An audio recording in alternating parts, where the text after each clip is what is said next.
বিধানসভা নির্বাচনকে সামনে রেখে কুলটি এলাকায় রাজনৈতিক উত্তাপ ক্রমশ বাড়ছে। নিয়ামতপুরের একটি ম্যারেজ হলে উজ্জ্বল চ্যাটার্জির নির্দেশে কুলটি বিধানসভা কেন্দ্রে তৃণমূল কংগ্রেস মনোনীত প্রার্থী অভিজিৎ ঘটকের সমর্থনে একটি কর্মী সভার আয়োজন করা হয়। এই সভায় বুথ স্তরের কর্মী থেকে শুরু করে দলের প্রবীণ নেতারা উপস্থিত ছিলেন।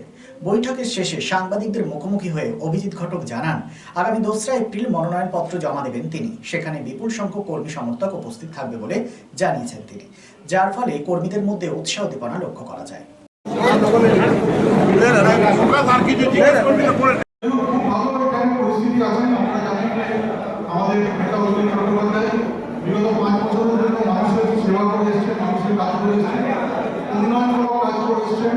প্রচুর আমাদের পাড়া আমাদের সমাধানের যে কাজগুলো সেগুলো তিনি উদ্বোধন করেছেন, অবশ্যই উদ্বোধন করেছেন।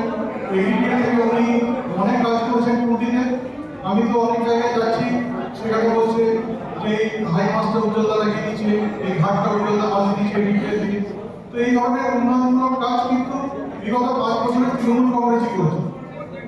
তাই আমাদের এটাই আমরা আশা করছি যে কুটির মানুষ তৃণমূল কংগ্রেসেরই ভোট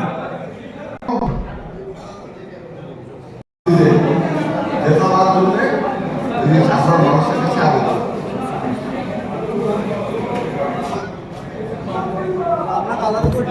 আপনাকে আলাদা পুকুরে রেখেছেন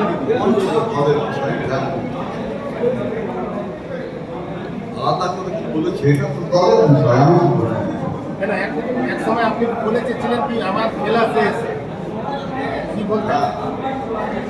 ওরা কি বলা আছে সঙ্গে সঙ্গে ওই একই জায়গায় লেখা আছে আমি দল করি, দলকে ওটা কেন বলবে না, ওটা কেন বলবে না যে কথাটা আমি বলছি সঙ্গে সঙ্গে ওই একই।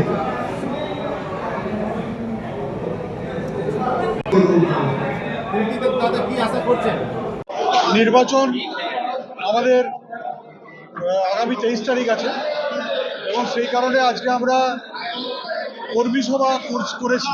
चांदामोड़ स्थित प्रतिष्ठित अंग्रेजी माध्यम के आसुसो नॉर्थ पॉइंट स्कूल में नर्सरी से क्लास 9वीं और 11वीं के लिए प्रवेश खुला है। ऑनलाइन नामांकन की भी सुविधा। स्कूल में सारी आधुनिक सुविधाएं उपलब्ध हैं। Air condition computer lab, air condition auditorium, swimming pool, पूरे स्कूल कैंपस में सीसीटीवी निगरानी, स्कूल ट्रांसपोर्ट की भी सुविधा। संपर्क करें आसुसो नॉर्थ पॉइंट स्कूल में।